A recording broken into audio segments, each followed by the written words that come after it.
A mini-moon, another Big Bang, and a helper satellite. Plus, SpaceX dominates our headlines. It's Tuesday, March 3, 2020. I'm Matt Miller. It's time to talk science.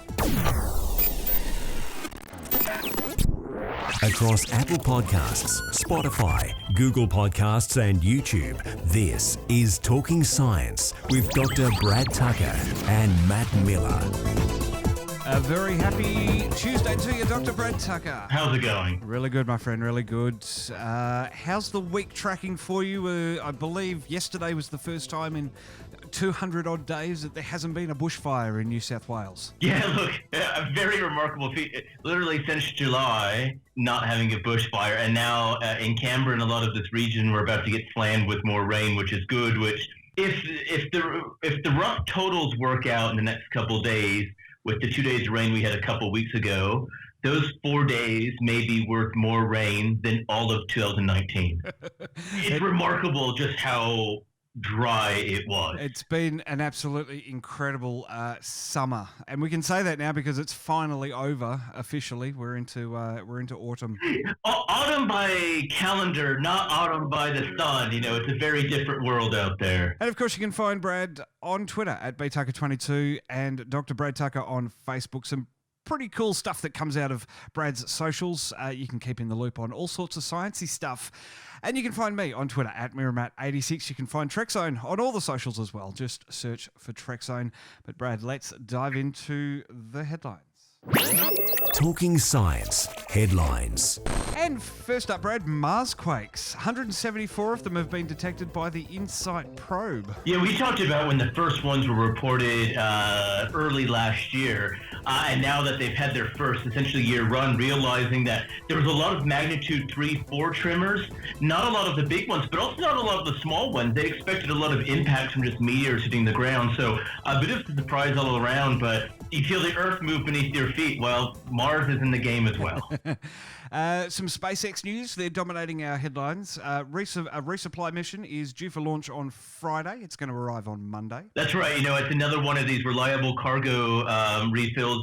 And this is the bread and butter of what a space program and what NASA was trying to get with a private company is to keep sending their cargo. It's a shipping line, and that's in the purest sense of what it is, and they're doing it well. And SpaceX has been announced as the launch service for the Psyche mission to an asteroid by the same name. It's going to be the first time that a human-led mission is heading to a metal-rich asteroid. Yeah, the previous two missions to asteroids, Hayabusa 2 and OSIRIS-REx, were into more chondrite, Sony chondrite type asteroids, very different than Psyche, and part of this very exploration of what these asteroids are for future resources.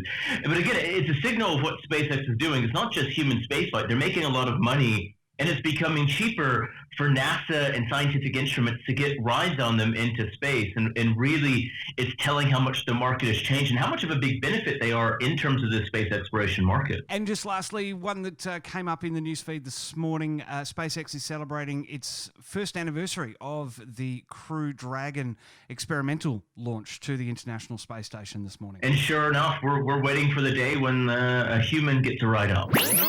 Talking Science Stories of the Week. Alrighty, Brad, let's dive into the stories of the week. And we talked about this back in December. It's come back up on the YouTube analytics, but it's something different because back then we were talking about a mini-moon that burnt up in the atmosphere. This time around, an asteroid has joined forces with the moon and is orbiting around, hitching a ride, if you will. Yeah, that's right. And so this is very different. And especially, I guess importantly, it's actually still up there. So this mini-moon really got captured in a weird orbit around the Earth. And it's not very big. We're only talking about 2 by 4 meters. But it is stuck in orbit, and they believe it could be up there for at least a couple of years. It was first discovered back in 2006.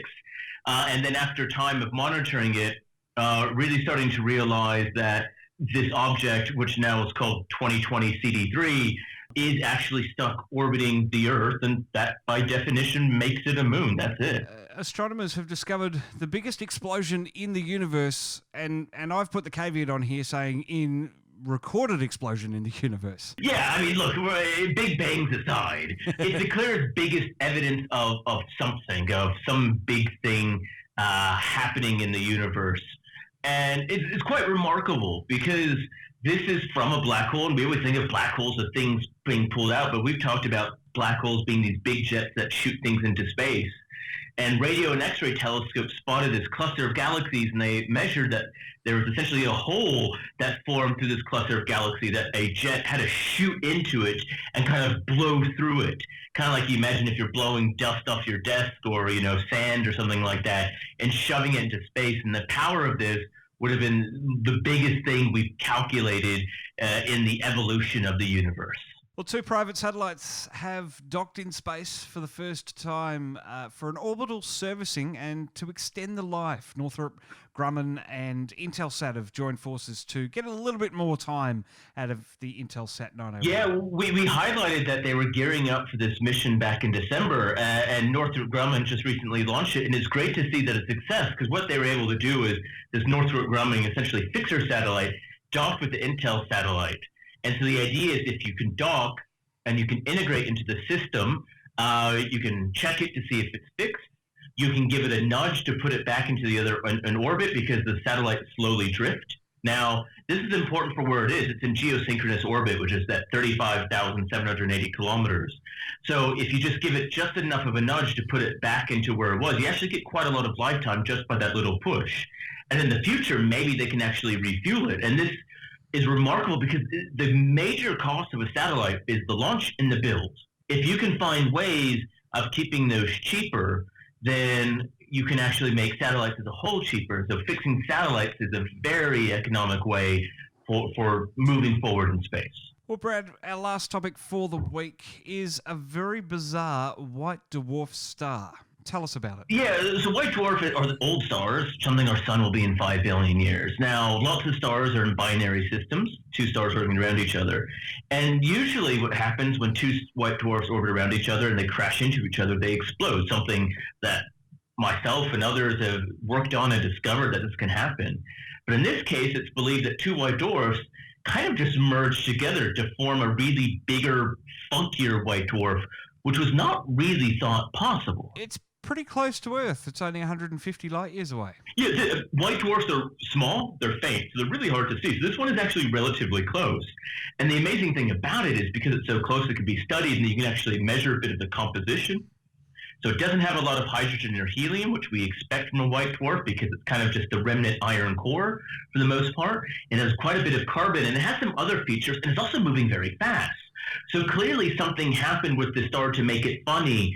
And all these lines of evidence say that 2 things kind of joined each other to speed through space in a very funky old star that we only thought would either at best explode or in other cases burp and kind of partially explode. Never thought it could survive just turning into kind of a new star system. Fantastic, Brad. Well, it is a thrill to talk science with you every week, and let's do it again next week. Sounds like a plan.